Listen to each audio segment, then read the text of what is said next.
Adventure Sports Podcast, episode 350. Snorkel is back on to talk through hiking and her new book, Long Trails, Mastering the Art of the Thru-Hike.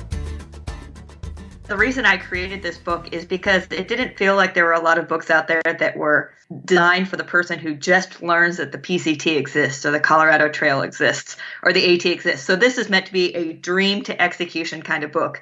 All of those little tiny questions that you don't even realize that you need to ask or think about, those are all in there to kind of walk someone through step by step. How do you go from just thinking about long distance hiking to actually going out and doing it? You're listening to the Adventure Sports Podcast, brought to you by 180 Tech. We talk with adventurers from around the globe to bring you the inspiration and motivation you need to get started in the outdoors or to keep you moving if you're already there. Now here's your host, Kurt Linville. This episode is brought to you in part by Bizzle Bark Bath, the easier way to bathe your dog indoors. For more information, go to Bizzle/AdventureSports and be sure to use the coupon code AdventureSports when you get a bark bath for your dog. Hey friends, Kurt here. Man, I have Liz Thomas with us again today, and Liz has been on the show a couple of times, but it's been a long time since she was on the show. Liz is the thru-hiking queen. That's what I like to call her. She held the self-support Appalachian Trail female record for the fastest time for a long time. She's also done the Triple Crown, which means she's hiked not only the Appalachian Trail, but also the Continental Divide Trail and the Pacific Crest Trail. But those are only 3 of the trails that she's done out of more than 20 long thru hikes. And Liz used all the knowledge that she gained to start helping other people get out there to do these trails. So she wrote a book, The Best Hikes on the Continental Divide Trail, which is out there. It's a great little book that shows you sections of the CDT that are really worth doing. And she did a class on Adventure University, which has recently been updated for 2018. So if you want to learn more about thru hiking and how to do it, you can go to Adventure University, and that was sponsored also by Backpacker, I believe. But today we're here to talk about thru hiking again, but it's because Liz recently finished, the biggest work yet. It's called Long Trails, Mastering the Art of the Thru-Hike by Liz Thomas and Backpacker, published by Falcon. And I have a copy of the book in my hand. Liz, this is amazing. Welcome to the program, and thank you again for helping others get out there. Thank you so much for having me on the show, Kurt. Well, I'm excited about it. I think we have to have you on at least once a year, just so you can help people kind of get in the groove for what thru hiking is and how to do it. And this book is, so we've got over 300 pages. I'm just going to try to give a brief description of it. 300 pages. It's heavy. It has beautiful pictures, and it has just about everything you would want to know about how to do a thru hike. So for the listeners who have been thinking, I'd like to try thru hiking, but I feel overwhelmed. I don't know where to start. They start by getting this book. That's what they do. Thanks, Kurt. Yeah, part of the reason I created this book is because it didn't feel like there were a lot of books out there that were designed for the person who just learns that the PCT exists or the Colorado Trail exists or the AT exists. So this is meant to be a dream to execution kind of book. All of those little tiny questions that you don't even realize that you need to ask or think about, those are all in there to kind of walk someone through step by step. How do you go from just thinking about long distance hiking to actually going out and doing it? Nice. Very, very cool. And I love that because the Adventure Sports Podcast is all about trying to get people out there to try stuff for the first time. And so the book is perfect for that. But let's come back to the book in a little bit. Let's talk about Liz and let's talk about thru hiking a little bit before we go back and talk about the book more. So who is Liz Thomas? Liz Snorkel Thomas, as my trail name goes. It's actually kind of weird not being introduced with my trail name. I should have just said Snorkel. Everyone would know. Yeah, I'm a long distance hiker. I'm just someone who really liked hiking and kind of on a whim decided to start doing longer and bigger things and discovered along the way some signs for the PCT and said, I could go to Mexico from here, or I could go to Canada from here. And started doing some research, and next thing I know, I've got more than 16,000 miles under my feet. I've been doing a long hike at least once every year for the past 10 years. So it's kind of become a really big portion of my life. And trying to inspire other people to get out there and hike has become a big passion, a big part of my life right now. Well, I love it when I find someone who finds an adventure sport that they love, and they can incorporate that into their life to make what I call an adventure-focused lifestyle. And you have found ways to do that with your books, with your classes, with all the contributions you make to the thru-hiking tribe or world. I don't know how you want to say that. You are also the vice president of the American Long Distance Hiking Association. That is correct. So what is the American Long Distance Hiking Association? So our mission is to promote fellowship among long-distance hikers, however a person wants to define themselves a long-distance hiker, and those who support it, and also to promote education and responsible use of the trails by long-distance hikers. Let's go back to how you make all this work out. All right. So you are spending a lot of time on the trail. How do you pull that off? Most people don't have that kind of time. Yeah, when I first started out, I kind of thought it was going to be a one and done. I saved up money. I had just finished school, and it was a sort of thing I was going to go on the trip of a lifetime. And I just loved it so much that it became this thing at the back of my mind that everything I did, I wanted to center around getting out more. And I think a lot of long distance hikers talk about how it's this transformative experience where my job, my home life, everything is kind of focused around getting out for long distance hiking. So how I get it to work right now, for many years, I've worked as an independent contractor, environmental consulting, so I could kind of figure out when I was going to go out. And the backpacker class also was a way that I could get other people out while also providing a little bit of income for my trips. But most recently, I work on the outdoors team of the Wirecutter, which is the product review site for the New York Times. And that job being a gear reviewer has been a really great way to get out and spend time on the trails while also working. Nice. Well, I like it when people can figure out an angle that allows them to have the lifestyle that they want. And it's so inspirational to the rest of us. And so thanks for sharing, how you're making your way through all of that. Where are you residing these days? You spent a lot of time in Colorado, but I understand you're in Southern California now. I am. My boyfriend got a job out here, and part of the things that makes our relationship work is that he knows that I'm going to go and hike for months at a time. So he gets to decide where we live. I get to go hike. Nice. Very cool. So let's talk about the inspiration for this book a little bit. Long Trails, Mastering the Art of Thru-Hiking. How did this book go from concept to reality? Yes. So a few years ago, I was reached out to by Rachel Zurer, who was an editor at Backpacker, about putting together an online class, a 6-week online class about thru-hiking. And she spent a lot of time helping me organize and think about the ideas and really present it to someone who is just learning what thru-hiking is and thinks they want to do it. So that was really successful. I would suggest everyone take a look at that class. But it became really clear that for a lot of people, an online class might not be the best way to access this information. So the idea behind the Backpacker Long Trails book was to take some of the core material from the class and put it into a paper copy that someone could read while they were on a plane on the way to a trailhead. I would not suggest this. Or, have as a coffee table book, look at over breakfast while they're before going to work. A job that they'd like to leave to go for a thru hike. So to create that sort of inspiration that comes from a paper book. So that was kind of the idea behind this Long Trails book. Yeah, I get it. You know what? It's the Keep the Dream Alive book. That's what it is. You put it on your breakfast table, like you were saying, and then every day you can look at these amazing pictures and you can read another section and it's like, oh, yeah, I got to do that. And hey, I can't wait to do this. And I think that sometimes people need that kind of, periodical encouragement to make the dreams come alive. Yeah, I can't take credit for it, but the designer and the layout did a great job of taking all my words and putting them into bite-sized chunks with some really great inspirational photos. So it's really the sort of thing that you can take your 10 minutes over coffee break or whatever, look through and be like, this is enough to power me through the rest of the day and get excited about hiking. Yeah, absolutely. So, Liz, it's easy to assume that everybody knows what we're talking about because you and I have been talking about this for a long time.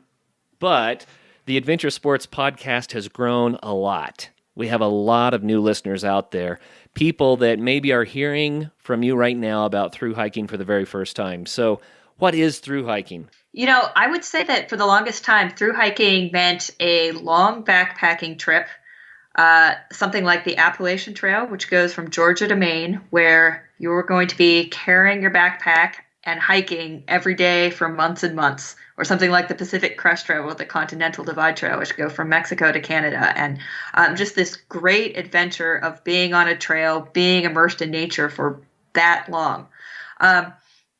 Now I would say I've kind of changed my definition in my mind to say that a through hike can be a backpacking trip that's it's more of a mental way of thinking about going on a trip. So it's the idea of really immersing yourself, of spending most of your day walking instead of doing traditional camping things. And it's about being on a trip where it's long enough that there's a little bit of resupply involved. You can't really carry all of the food or water you need for the whole trip, that you need to either go to a store or have someone bring you some food. So it's kind of this adventure where it has this epic proportion of being out there for that long. So how long is long enough, do you think? Yeah, I think for different people, different lengths are going to be able to get you to this sort of mental state or lifestyle where you really feel immersed out there. For some people, they say they need to be out for 2 weeks to get that feeling, and some people can get it over 4 days. So, through hiking in some ways is kind of a mental state, which is a little more philosophical than I wanted to get, but it's an interesting question. Well, it really is interesting, because if you spend enough time out in the wilderness and you start getting that routine going, then it changes the rhythm. Yes. You kind of hit the rhythm of the trail or the rhythm of nature instead of the rhythm of the busy everyday that we're so accustomed to. Yes, definitely. It's an amazing experience to have. I have to tell you, you were part of the inspiration behind a trip that my sons and I took summer before last. And it was only 9 days, but it was one of the best 9 days of hiking that I've ever had. And we had such a wonderful time. And part of that was because of your telling the stories about through hiking and how wonderful it was. And I said, man, we just have to do this.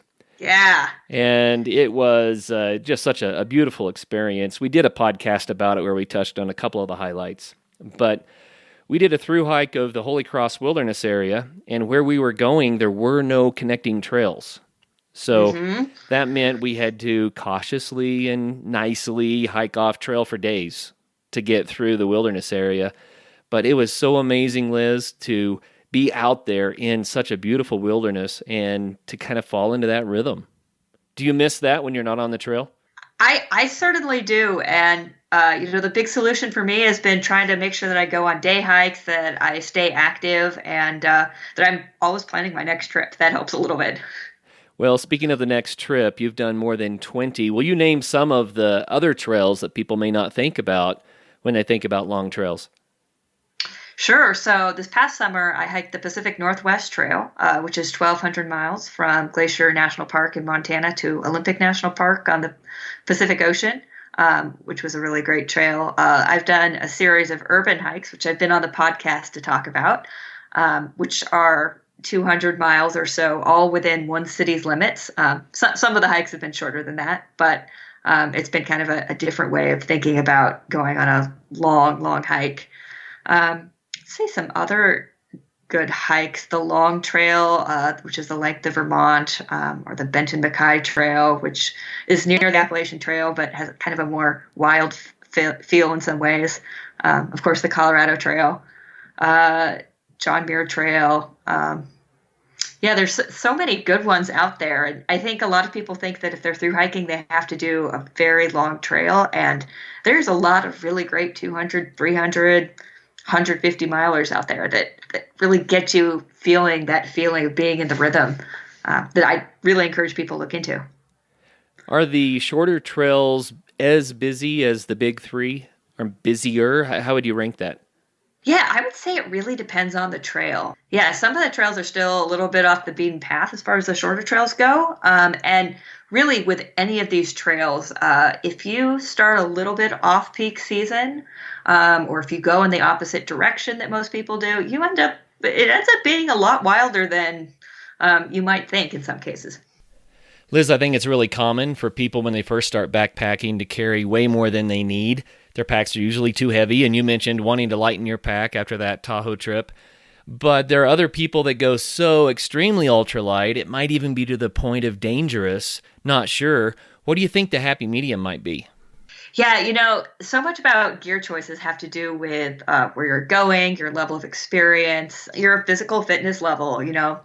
There's definitely a happy medium that needs to be that hikers need to think a little bit about, and that's one of the reasons why in the book I have 5 different hikers with their complete different gear lists. Everyone has different stuff. There's photos of all their stuff. They explain why they carry what they do. And so what's really interesting is everyone has more or less the same categories, but how everyone tackles their problems is a little bit different. So one person's a little bit colder than the other and carries this sort of thing, or one person doesn't want to spend as much money as everyone else, so uses Army surplus store stuff. So there's so many balls to juggle with getting your gear, but I think that's also part of the fun and the challenge of through hiking. It is fun, and the more you do it, the more you kind of hone in on exactly what you like to take. And people that have been listening to the show for a while know that I won't go backpacking without a bandana. It's like my favorite piece of gear that I take. But what would be the one thing that you would say, yeah, everyone should probably consider this item, and maybe something off the obvious list? Well, so it's kind of a luxury item. It's not required, but I really love my umbrella. I have a little 5.5 ounce Montbell umbrella, and it's great for the sun. It's great for the rain. It's great for the wind. It's great for the snow. I just love carrying it. And yes, I could just suck it up and just walk around in the rain in my rain gear, but there's something about having that umbrella that it just makes my morale so much higher when the weather's not great. When I have my bandana on, I put it under a cap and it becomes sunscreen and bug protectant and everything else. But I do get kind of hot because then I'm not getting any breeze. But with the umbrella, I would still get the breeze. Yeah. And who would have thunk an umbrella on a through hike? Yeah. But it makes sense. It really does. When I first started through hiking, there was one guy with an umbrella, and all the other people around him made fun of him. And I looked at him and said, maybe he's figured out something that I haven't figured out. And that was on the Appalachian Trail, and people were using it mostly for the rain. And then when I went out to hike the Pacific Crest Trail, lots of people were using it for the sun. And I remember when I was in Oregon, it was a rainy day, and I saw some hikers using their umbrella in the rain. I was like, oh yeah, umbrellas can be used in the rain too. It's like I had completely forgotten that's what umbrellas were originally for. Yeah, I totally get that. Well, if someone wanted to do a shorter shakedown hike, one of the trails that's not thousands of miles, but maybe just 100 or two, do you have a recommendation for someone, for a first-timer? Yeah, I mean, the Tahoe Rim Trail, I did not realize it at the time, but it is such a great trail for a first-timer. It's a loop hike, so you're walking back to your car, so, none of the crazy shuttle logistics. The permits are relatively easy to get. There's not I would say there's too many road crossings, but there's enough of them that if you ran out of food or your gear fell apart or you got injured, it'd be relatively easy compared to some other trails to get the help that you need. And it's beautiful. Yeah, I imagine. I've heard of the Big Three, that the Continental Divide Trail is kind of in a class all its own. It's the wildest of the three. Can you describe what that means? Yeah, I would say part of it's being remote, which means not as many road crossings, not as many opportunities to see other people. Some of the things that also make it kind of a class of its own, in addition, I mean, it's higher up than a lot of the other trails, elevation-wise. The weather, lightning and snowstorms and all that is of a more epic proportion. There's grizzly bears, and it's in some ways just the Wild West experience a lot of people are dreaming about having when they're on a backpacking trip. Yeah, I kind of threw that out there to contrast what we just said about a starter trail versus one of the big ones that's a little bit more challenging. how much do you think a person needs to learn, skill set wise, about navigation and backpacking general knowledge and outdoor skills to do something like the Continental Divide Trail? Yeah, I would say, every year people go out there as their first hike, and some of them end up just totally rocking it. And some of it has to do with having a basic backpacking, some skills, have taken in some navigation classes, orienteering classes. A lot of that can help. But I would say that the more experience you can get, and at the very least making sure that you're a certain level of physical fitness and you know how to use all your gear, as much as you can get a lot of those things dialed in before going out on not just the CDT but any trip, it's going to make it a little bit easier, that learning curve, to go out there and make sure that every day you're feeling your best. Well, we need to dive into more details on how to do that, but first I have to ask the big question: why go to the trouble? Why go to the trouble of through hiking? Or right. Yeah.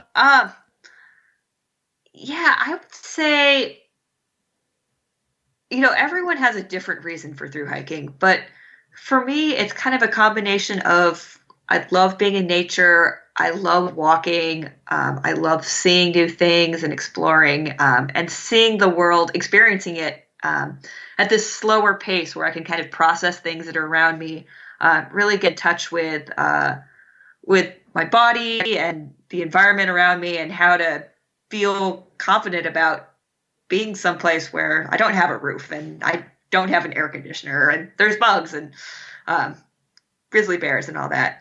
It gives a lot of confidence, I think, and teaches sort of like problem solving skills, life skills.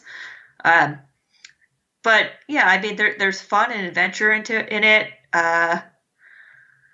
For me, there's so many reasons, and a lot of times, this continues to be something that amazes me, even though I've through hiked so much. Is when I went out on the PNT this year, I was feeling kind of weird about some things at work, and I was unhappy about my landlord had just kicked me out, and I was feeling unhappy about that, not of my own doing, by the way. I paid the rent, was a great tenant. But, I was feeling kind of icky about a lot of things in my personal life. And, just within a few days, all of this stuff that had been just this huge weight on my shoulders disappeared. And when I finished the hike, I came back home and everything just kind of aligned in a way that wasn't stressing me out anymore. It's funny because people always talk about the sort of healing power of hiking, and it's still amazing to me how true that is. That's one of the best answers I've ever heard to why do it, why do you get out there and hike. It does. It presses the giant reset button, doesn't it? Yeah. And it's funny because we often come back to similar problems that we went away from, but by pressing that reset button, it's like, oh, well, we can manage that. I know what to do now. This will work out. The perspective shifts. It's totally a change in perspective. I'm not really sure why it works, but it does. Yeah, I think sometimes we just have to get off of the treadmill or, the mouse wheel that everyone's chasing around in circles on, so that we can look at it from the bigger picture to see what's going on. Yeah. Hey, I want to take a moment to share with you about Bizzle Bark Bath. Now, this is a new sponsor for the Adventure Sports Podcast, and they sent me a free Bizzle Bark Bath to try out. Full disclosure here. I also want you to know that I tell people who want me to demo one of their products that if I can give a positive, objective review, then I will. If I can't, I'm going to send it back and not put it on the Adventure Sports Podcast. And there's a reason for that. I don't want you to think that I'm giving some piece of gear a positive review just because I got free gear. So I'm trying to do this with the most integrity. So that's my commitment to you, the listener. When I do a review of a product, that means I've already approved it, I already like it, or you wouldn't be hearing about it in the first place. So here's my experience with Bizzle Bark Bath. Bark bath. Well, what are we talking about? We're talking about giving a dog a bath, right? So lots of problems with giving a dog a bath. In the wintertime, you can't really do it outside. It's just too cold, right? And then you try to do it in the bathroom. It gets really, really messy. You know how hard it is to bathe a dog in a bathtub. And groomers are expensive. Bizzle has solved all these problems with their bark bath. Let me describe it. It's a unit that sprays a solution of rinse-free shampoo under the fur, not on the fur, but under the fur on the skin, and then it has a suction that pulls and lifts the muddy, icky solution out of your pet's fur. And this is a nozzle that is attached to a container that has water in it and detergent in it to take care of your dog. So the idea is it's about as simple as brushing your dog. All you have to do is run it through your dog's fur, and it rinses all the crud out of the fur and sucks the nastiness away. And then the cleanup is super easy. You just pour out the nasty part, you're done. And so I tried this with my dog. Now I have 2 dogs. I have a little Lhasa Apso Shih Tzu mix, and that's the dog that I tried this on first. And the reason is because my other dog is a 1-year-old Border Collie who is just hyper crazy, and he won't even let us brush him yet. So we're still training him to allow us to work with him with things like brushes and spray nozzles. But that just goes to say that's the one thing you're going to want to know about this bathing system is you have to introduce it to your dog in a positive way, and the dog needs to get used to it. It's very comfortable for the dog once they know. One thing that really helps is that the hose that goes from the pump unit and the suction unit to where you're going to be working with your dog is really long. So you're able to have the dog a good distance from the noise. And I think that really helps a lot. So I today gave my little dog a bath for the first time without having to take a bath myself. No joke. Did it in our kitchen, made no mess. The dog was washed. The job was done. It was easier, definitely, quicker, and I was impressed. Now, how clean did the dog get? I think the dog got a lot cleaner than the dog was. And my son said, you know what I like about this, Dad, is it's so easy. We could do it more often without all the frustration. He said, I would rather do this more often than try to give the dog the big, messy bath less often because it's such a pain.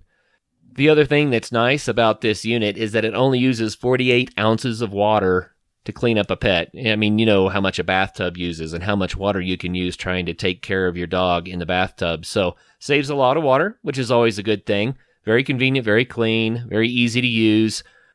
I would think of this more as a frequent maintenance type cleanup for your dog. And if you do it that way, you may never have to give your dog another big messy bath ever. I don't know. I'm going to have to try this over time with my dog. One thing I should point out is that the spray nozzles that put the solution on the skin under the fur, it's not super high pressure. You're not trying to car wash your dog, right? It's just getting the dog wet, and then the suction lifts that moisture back out of your dog's fur. So that's part of why it's not messy. It's part of why it's a pleasant experience for your dog. But keep in mind, it's not like you're hosing down the dog with a high-pressure nozzle. That's not what it's about. To learn more about the bark bath or to order your Bizzle bark bath today, go to bizzle.com. That's BISSELL.com/adventure sports. Then use the coupon code Adventure Sports, and they will include 2 free bottles of the no rinse shampoo with your order. So coupon code is Adventure Sports. Thanks a lot. Now back to the show. Well, thru-hiking is such an amazing thing, and we've been blessed on our show to have such great thru-hikers come on and talk about it. A lot of our audience must be backpackers and thru-hikers because they love this stuff. We get more downloads on backpacking shows than any other topic, Liz, and for good reason. It's something that everybody can do, and it's such an amazing life experience. So, man, I love it, and I'm glad that we get to talk about it. Let's go back to your book now. All right. I'd like to spend some more time describing the value of this book so people know what it is. First, where can people get it? We should say that. I know it's available at some REIs and some independent bookstores along trails have it, but it's also, most people are getting it from Amazon. Okay. So REIs, Amazon, some smaller stores. So go to Amazon, look it up, order a copy now, and then you'll be able to start your adventure through this book right away. Man, I'm looking at the list of trails that are in the book here, and they come with pictures. And just if you wanted to figure out where you wanted to go, how many trails are in here? So I highlight 20 in chapter, I think 3, about different long distance trails are out there, and most of them are in the U.S. Some of them are trails from abroad, um, and there's even more long distance trails out there than that. I didn't include a lot of them, but I just really kind of wanted to whet people's appetites and to share this idea that there's long distance trails all across the U.S. They're not just in the Rockies or in the Sierra. They're in Minnesota. They're in Arkansas. There's so many great places to go out there. It's fun because I'm a little distracted. Sorry, everybody, but I'm looking at these pictures, and Liz, I'm seeing faces that I know now. I'm seeing people that have been on the Adventure Sports podcast, people that I've met at some of the Continental Divide Trail events, also people that we met at Outdoor Retailer, and it's just fun. Let's talk a little bit. I want to get back to the book, but I want to talk about the community aspect of this. Yeah, so when I put together this book, the other books that were out there seemed like it was, like one guy's perspective, and it was this sort of like expert, extreme guy knows how things are. And I really wanted to show a book that shows the community, because it's not just these expert, extreme people out there. One of the things I love what you said is backpacking through hiking is something that everyone can do. In the end, is just walking. And so I wanted to show people of different ages, different lifestyles and backgrounds, all in this book, enjoying through hiking and loving it and having a great time outdoors. Yeah, very cool. Well, tell you what, why don't you take us through the layout of the book so people know what to expect? It starts with this idea. My introduction was how I first got into through hiking and how I discovered what the Pacific Crest Trail was, and kind of some of the confusion and questions I had when I started. And really, that this book was meant to be what I wish I had had when I first realized that through hiking was a thing that people do. And it's also to ask questions to a prospective through hiker. Why do you want to do this? To kind of mentally prepare them to jump into the book and to jump onto the trail. The next chapter is planning and preparation. So a lot of it has to do with the questions that, in some ways aren't the super sexy through hiking questions you want. They're not bears and lightning and raging river fords. It's how am I going to afford this? And how am I going to tell my family I'm leaving them for some months? And how am I going to quit my job? These things that are really, really important questions, and the sorts of things that also end up stopping people in their tracks even before they put on their hiking shoes. Yeah, and that's a big thing. It's hard to do. And one thing I'd like to mention is a lot of people commit to the idea of doing an extended trip. Maybe it's a through hike on one of these trails. And they say, well, if I have to quit my job, I can get another job. Maybe it's worth it. And then they go into the boss and say, I'm going to do this. And the boss says, oh, how about a leave of absence? It works out when you start moving forward. So I just want to throw that out there. It's surprising how many people we've had on the show who say, yeah, well, I let all these things hold me back. And in the end, they didn't have to at all. It is so surprising. For putting together the book, I interviewed people from all walks of life, different ages, and pretty much everyone said that that their jobs said, okay. Sometimes they got a raise. Sometimes they said, go ahead, have a great time. We're not hiring you back. And then as soon as they got back from the trail, they said, can you come back in here? We haven't been able to find anyone as good as you. Right. There's a chapter 2 is prepping and physical fitness. That's a big deal for people that want to do this. Yeah. One of my favorite stories in this is throughout the book, I have this thing called Hike Your Own Hike, which is blurbs by other hikers about their experience, which is maybe a little bit different than mine. And a good friend of mine worked as a computer programmer. He has a great story about how little physical activity he did before his hike. He was moving so little that he had one of those like wristwatches that recharged itself based on your movement. And it wasn't recharging at all. It wasn't winding. That's saying something. Yeah. So, and he talks about how difficult it was for him to go out and through hike in that condition.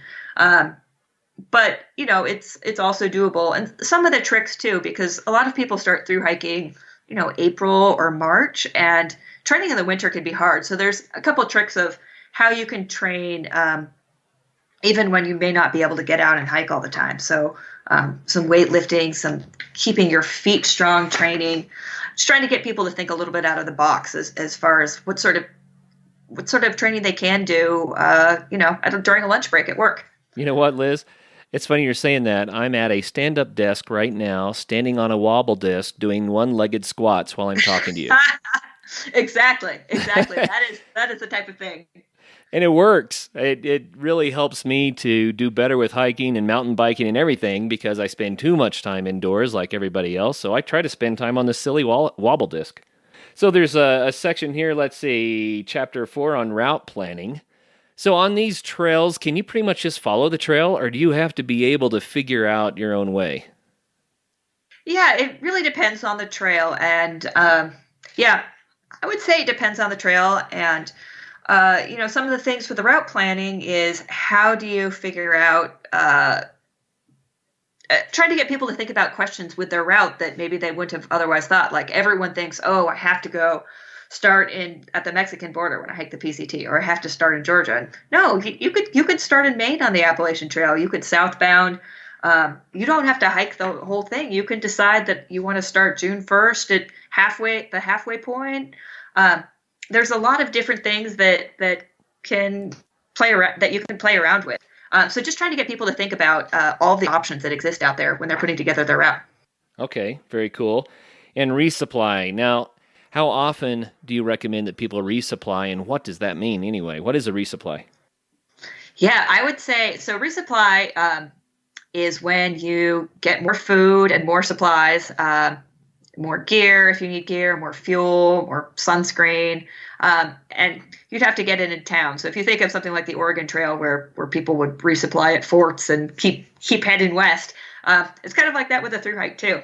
So as far as how often to do it, it really depends on the trail. Some of the more remote trails, it's not uncommon to have to go as long as 135, 150 miles without having any stores or any real options in between. But on some trails, you get resupply, every 30 miles. And over a course of a long trail, you might have sections that are 7 days in between, and you might have sections that are half days in between. So you just kind of have to play it by the trail. I kind of think about the resupply as, you mean I have to leave this remote paradise that I came to hike through and dive back into civilization to get more stuff. But then at the same time, there's probably a reward there, a chance to have a shower and take a breather. Yeah. There's a give and take. And I think a lot of thru-hikers, the temptation of food calls, they go into town, they take a shower, and then they're like, I want to get back into the wilderness. You feel like you want to be two places or two things at once? Yeah, and thru-hiking is a emotional roller coaster. It's the ups are super high and the lows are super low, and being in town you dream about all the time when you're on trail. And then you get into town, you eat, and then you're like, man, I got to get out of here. I got to get back on trail. So that's funny. Full range of experiences. So the next chapter is on gear, a big subject, and I'm sure that you spent a lot of time on that. Let's see. Yeah, it looks like this is almost 100 pages just on gear. Yeah, and it's funny because I start the gear chapter with a big introduction about how gear isn't that important. But it's something that a lot of people worry about, and so I put a lot of work into collecting different people's gear lists, people with different levels of experience, people with different goals when they're hiking. I have someone who's very dead set on making lots of miles and has a lighter pack, and then someone who's a little more work hard, play hard, carry the cast iron if you need to, sort of. I have a guy, Mags, who really focuses on budget options that are out there because he doesn't think that people need to be spending $10,000 on gear, which is totally true. Yeah. Well, and people should know that the expense of it shouldn't be what keeps them from doing it. There are ways to do it affordably. For sure. Yeah, and also, how are you going to spend money when you're on the trail, right? Yeah, and I back in budgeting section and in the Life on the Trail section, there's some tips on how can you save money on trail because, when you're on trail, you can't spend money, but as soon as you get into town, man, that siren call of a hotel room and a shower, and it's not uncommon for thru hikers to want to eat get to a restaurant and order 3 dinners for one meal. Right. So it's easy to work your way through money when you've been away from things like that for a few days. So chapter 8 is on safety, etiquette, and special concerns. Safety, that's an important subject. Etiquette. Now, people might say, what do you mean etiquette? You're out in the middle of the woods. What is etiquette? Yeah, so part of it, etiquette, is making sure that the hikers who come after you also have a positive experience, both in the trail and in the towns where there's resupplying. It's kind of like this sort of like trail karma, that you want to make sure that you leave no trace when you're on the trail. So a lot of this is talking about major long distance hiking questions of leave no trace. So of course there's bathroom management, but also questions about should I use speakers or not? What should I do with my cell phone? But also that same sort of experience when you're in town. How can you be respectful to hostel owners or people who are trail angels who are supporting hikers when they're in town? So kind of these things that people might not necessarily think a lot about before they go out there and experience it. There's also special concerns here. Give us an example of a special concern. So one of the special concerns that people think about a lot, especially women, is hitchhiking, because sometimes a trail will cross a road and your place to resupply, the place where you're going to get food, is 10 or 30 miles away from where the trail crosses that road. So some of the things in the special concern sections are, how do I hitchhike safely? Or, a lot of people who are getting into thru hiking have always wanted to do it. They retire, they're a little bit older in life. And some of the tips that some of the people I've talked to who are in that life stage have said about going out and hiking that might not apply as much to some 20-year-old young buck who's, been on the cross-country team his whole life. Yeah, for sure. So chapter 9 is troubleshooting, injury, disease, and first aid. Important stuff. Injury, people always think of injury when they think of being in the wilderness because they're so afraid that they're going to get trapped out there and not be able to get back out again. How legitimate is that concern? Yeah, I would say for a lot of these long-distance trails, that is not... people get injured, but it's often, more times than not, an overuse injury. So people thinking they're a lot stronger than they are, and maybe their leg muscles are really strong, but where the body ends up pushing back is these kind of little tendons in your foot or little bones in your foot that aren't used to taking that same sort of pounding that maybe your legs are super capable of doing. So you can walk yourself out of a lot of situations on an overuse injury. It's going to hurt, but it's not, there aren't too many sort of, Aaron Ralston-like situations for thru hikers. Right. Knock on wood. Right. You mentioned disease here. There is some concern about some bugs that you can pick up in the woods. What are the big ones? Giardia, crypto, waterborne illnesses. Norovirus has become an issue on the AT. Just because there's so many people out there and they're all hanging out in shelters. Lyme disease, the most dangerous animal a thru hiker might ever encounter is a little tiny tick. Wild. So your book discusses prevention and what to do if, right? Yeah, exactly. And then chapter 10, savoring the experiences. You mentioned earlier that there were some people that wrote some excerpts in the book. We're talking about experiences. Would you read one of those for us? Oh, certainly. So this is from the food section, the food and nutrition section. Okay. It's from my friend Dean Krakel, and he hiked the Colorado Trail. He's retired from being a photojournalist, 63-year-old guy. He says, "When I decided to walk the Colorado Trail, I did a lot of research on food, and I spent the whole winter and spring making my own trail food. I had 2 dehydrators going full blast 24 hours a day, day after day. I made huge batches of energy bars. I bought bulk freeze-dried food and put it in individual Ziplocs. I also made pemmican, the food that I was going to rock the Colorado Trail with. Pemmican is a blend of 50-50 lean beef of buffalo and fat that some say tastes like a beef-flavored candlestick. It's very lightweight, incredibly calorie dense, and I thought it would solve my calorie to weight conundrum. I made 24 pounds of it. I packed every resupply box with my pemmican. When I finally got into the field and on the trail, I only ate 1 pound of pemmican before I was totally sick of it. I had to go to the towns to restock my food. As I walked on the trail, my needs in food changed dramatically. Going to town allowed me to buy the food I wanted and the food that I was craving, and it also allowed me to buy as much food as I knew I would need because by that time of the journey, I knew exactly my daily mileage. The moral of the story?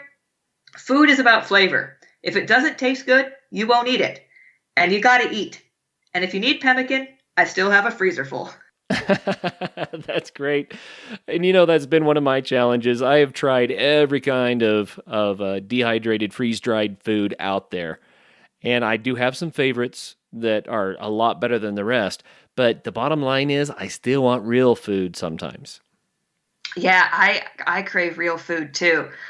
Someone at Outdoor Retailer asked me, what's your favorite trail food? And I said, not trail food. If I can pack out some pizza slices or some eggs or a head of kale or an avocado, all of these things that are a little crazy for a hiker to carry.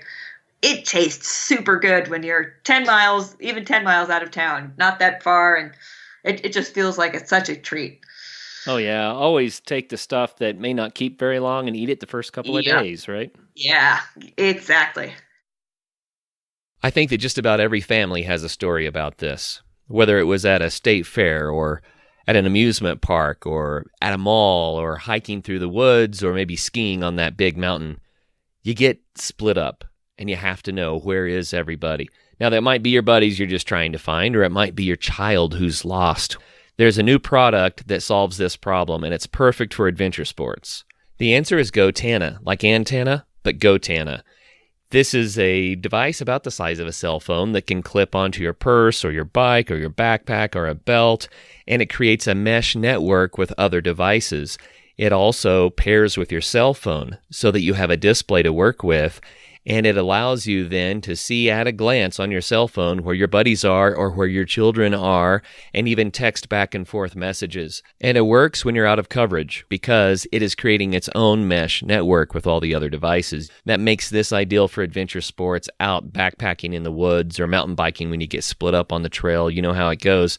It allows you to reconnect with your people. To get your GoTana, go to gotana.com. That's GOTENNA. And make sure that you use the promo code ADVENTURE35 to get $35 off on your purchase of GoTana. I wish this product would have been around when I was teaching my kids to ski. Again, use promo code ADVENTURE35 at gotana.com. It's official. Winter has arrived, and Bentgate Mountaineering is prepared to help you get ready for your epic winter. Come check out the latest in alpine touring, telemark, NTN, and splitboarding gear. They have brands like Black Crows, DPS, Dynafit, G3, Icelantic, K2, Technica Blizzard, Arc'teryx, Mammoth, Solomon, Volley, Neversummer, Jones, and BCA. And you do need to be safe out there. Bentgate has the latest in avalanche safety gear. They have beacons, airbags, shovels, and probes, and they're ready to help you educate yourself on snow safety. They also rent out gear, so you can get your skis and your boots there, as well as your avalanche safety equipment. What's more, they also have free demo ski days at local resorts, so you can try out the latest gear. Now, how much fun does that sound? So swing by Bentgate in Golden, Colorado, or go to bentgate.com to find your new gear, as well as to get updates on all of their events. My favorite, Liz, and I'll let you tell me one of your tricks, but my favorite thing is I get either peanut butter or almond butter. I mix regular table butter in with it, and I add just enough sweetener to kind of give it a nicer flavor, and then I add water until it becomes easy enough to swallow that it doesn't gum up my throat, right? And I put it in a squeeze tube, and I've hiked 6-8 hours on that. Wow. It is the energy that you need, and it works for me. It tastes fine. Now, would I want to do it for 12 days in a row? Probably not. But do you have a food hack, something that you like that works when you hike? Oh, man. The thing about nutrition, just like in Dean's story, is that tastes change so much. Things that I really, really loved a few years ago, I cannot eat anymore. But my big kick right now, and something I haven't gotten tired of, which isn't super calorie dense, I know for sure, is I really love dehydrated, freeze-dried miso soup packets. And part of the reason is because there's a ton of salt in it.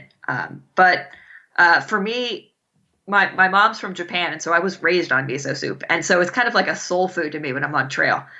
So when I mix up some with my water bottle, it's like, all these memories flash back. I'm getting a bunch of salts and electrolytes that are probably need to be replenished. And for me, it's a surprisingly good energy kick. Now, I've heard some people will take dehydrated food and put water in it, throw it in their pack, and then hike down the trail for a couple of hours, and that rehydrates it so they don't have to cook it. Have you ever tried that trick?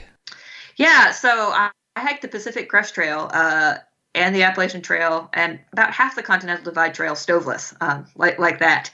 After that trip, I decided, you know what, I think I want to start carrying a stove again. So I've gone back and forth. Some trips I've gone stoveless, some I haven't.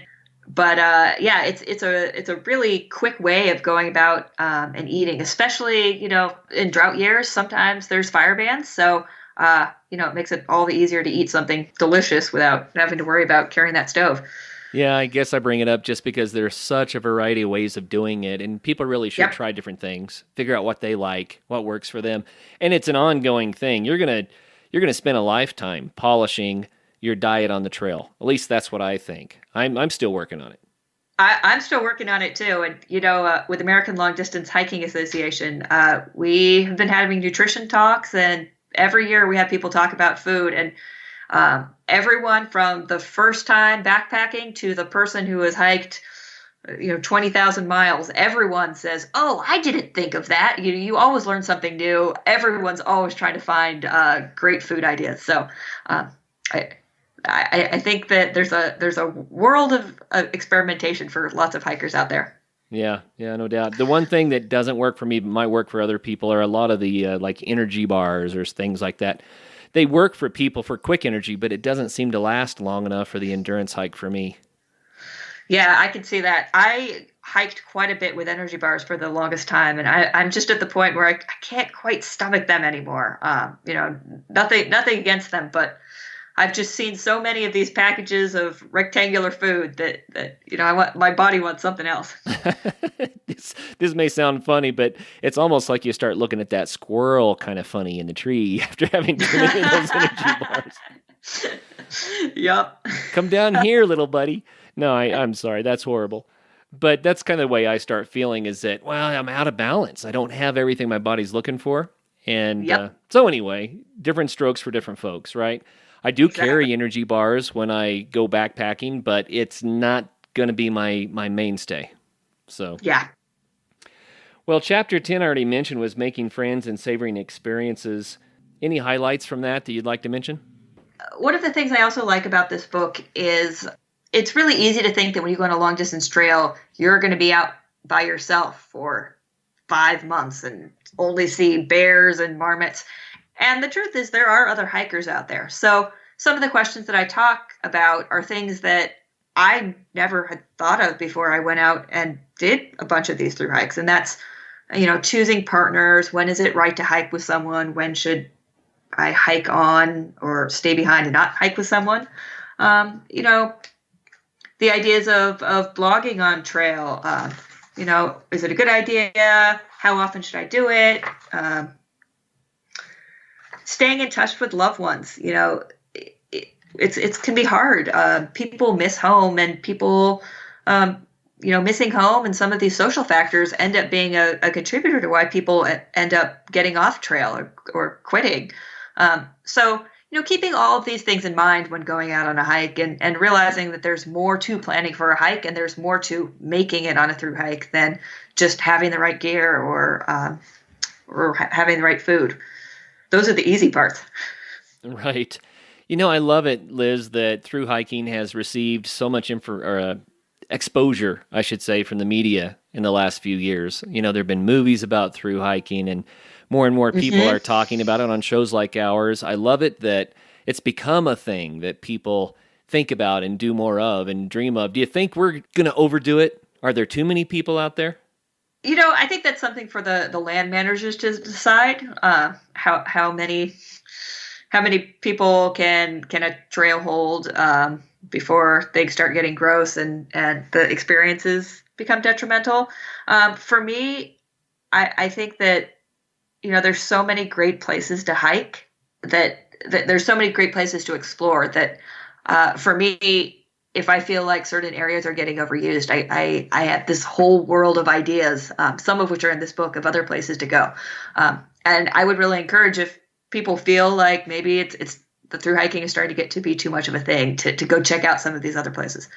Yeah, good point. I lived close to Rocky Mountain National Park for over 20 years, and I rarely ever went.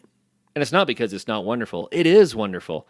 But Colorado has a plethora of places that are just untouched and underused, and you can hike to these places, and you can spend a lifetime and never see it all. So it's like, why would I pay money to go somewhere and stand with a crowd when I can go somewhere else and have it all to myself and enjoy it for free?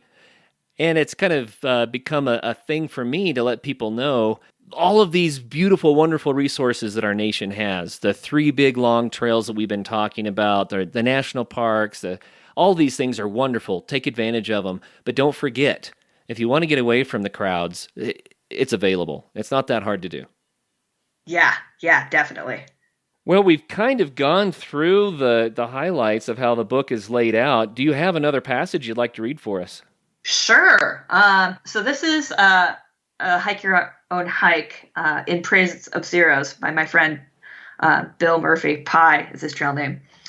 And he's the same guy who's a computer programmer who had so little exercise before his first hike on the AT that his watch wouldn't wind up. So this is called In Praise of Zeros. Many hikers name their days by how many miles they've hiked. Few on 20. Who were you with when you did your first 30? Some even say more extreme numbers, 35, 40, even 50 plus.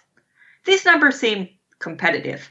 They seem progressive, but sometimes the best progress is a 0. Everyone needs time off. There's a temptation to characterize a long hike as a lot of time off from your job. However, a long hike is, long and hiking, and neither one of those is easy. A 0 isn't all about making it easy. It's about having a sustainable approach to hiking. Many will say that recovery time is as important, if not more important, than training time. Ask yourself, would you rather get a few more miles now with a chance of injury, or start the next week rested and recovered, ready to go the whole hike? Some folks cherish their zeros. On one hike, I accumulated over 30 zeros. Some folks like Nero's instead, where they hike a few miles away from the expenses of a hotel and other town temptations, but still take a rest day. That's not to say I always forgo hiking for days in town. I've also gone 2+ weeks without a 0, but it left me thinking about quitting. In my experience, taking less than 1 0 day per week leads to injury and frustration, neither of which is good for the goal of completing a long hike. If you haven't hiked before, I suggest planning on a full 0 every week, or maybe even one after every 5 days of hiking. Try to use that 0 for resting only, not for walking back and forth across town, doing laundry, getting groceries, etc. To me, 0 days are the key to a sustainable hike. Plan them in, both for time and for budget. You'll need a break from the so-called vacation of a long hike. Oh, that's really good advice. When I do hikes, I plan to have 0 days, and I probably have more than most people because I'm going to a location to enjoy it. I just don't want to pass through, so I like to spend the time. I like to spend the time in a spot to kind of get to know it for a day. So in my book, it's about that. Yeah, definitely. And, that's what some of my fondest memories from these long hikes have been. Getting to know a place a little bit better. Yeah, absolutely. So, Liz, will you close us out with some sort of a story that was impactful, some experience that you had that was kind of like, wow, that really gave you a change in perspective about through hiking? Change in perspective about through hiking. So when I first hiked the AT, I still had a lot of unknowns. I hadn't really gotten my rhythm down yet. That was in 2008. And I was still figuring things out. I was figuring out my gear. I was figuring out what it meant to hike every day, all day. I was figuring out what it meant to hike in the rain because I hadn't done a lot of that before then. I'd been kind of a fair weather hiker, and on the Appalachian Trail, you kind of can't do that so much. So the second time I hiked the Appalachian Trail in 2011, I had hiked the Pacific Crest Trail and the Continental Divide Trail. And the Continental Divide Trail, I had gone over above tree line, these exposed ridges during lightning storms because there was no other way to get out of there. I had gotten lost. I had done things that I felt really uncomfortable about. And when I went out to hike the AT the second time, I had set this goal of, not crying, not feeling so stressed out, really holding back on not pushing myself over to the point of getting very stressed on the hike. And I found that by doing that on my second AT hike, not only did I have the advantage of going through these places that I'd been before and really feeling like I could enjoy them a little bit more because I had this skill set now, but it was also a lot more sustainable. And so that was the hike that I set the speed record on. But part of the reason I think I was able to set it is because I never pushed myself over what I could recover, both physically and emotionally. I was really good about pacing myself. So you kept that balance. Yeah. Yeah, I think that's really important, especially for people when they're doing their first trip. They know it's going to be hard. They expect it to be hard, and they put on a heavy pack, and they take off, and then it gets really, really hard, and they don't know when to stop. Right, exactly. And, there's a little bit peer pressure on the trail, too, which pushes people past their comfort levels, past their physical I wouldn't say past their physical ability because they can certainly do it, but it kind of goes back to that idea of recovery and rest. And I think that, my friend Swami, the hiking life, has had some great story about never giving 100% every day on a through hike, trying to keep it around 80% or something. And, I like to hold it back a little bit more just so that emotionally, physically, I have to get up and do it the next day, and then do it the next day and the next day for months and months and months. So making sure that I keep things in a kind of repeatable level is one of the best pieces of advice I've heard about through hiking. Yeah, I love that. Yep, keeping the balance really helps to enjoy the whole experience too. And isn't that what it's about? We're doing this to enjoy it, so why not take a little time? Exactly. And, on a day hike, I could go give 110% and then sit in front of my desk and not move, crawl over to the refrigerator and crawl to bed or whatever. But on a through hike, I don't get that luxury. There you go. Well, good words. So once again, the name of the book is Long Trails, Mastering the Art of the Thru Hike by Liz Thomas. And Liz, thanks for putting all of your years of hiking experience into paper so that other people can learn from, what you've picked up over the years, and to open up the sport to more people that can benefit so much from it. Well, thank you so much for having me on, Kurt, and for looking through the book. I've done 20 of these long hikes, and every single hike, I messed up on something. So it was good to put it all on paper and be like, hey, this is what I learned from messing up, so you don't have to. There you go. That's awesome. Well, thank you, listeners, for taking the time to listen in today as we talk again about through hiking. It is so much fun. And I hope that each of you gets the opportunity, at least once in life, to do a sizable through hike and then get to experience what Liz has been writing and telling us about all this time. So until the next show, think about a through hike and get out there. Have some fun. On the next episode, we'll have Daniel Leroy on. He'll be on to talk about snowboarding and green snowboard manufacturing. We'll also talk a little bit about mountain living and ski bumming. Until then, do us a favor and visit us over on Patreon. And do make sure you get out there and have some fun.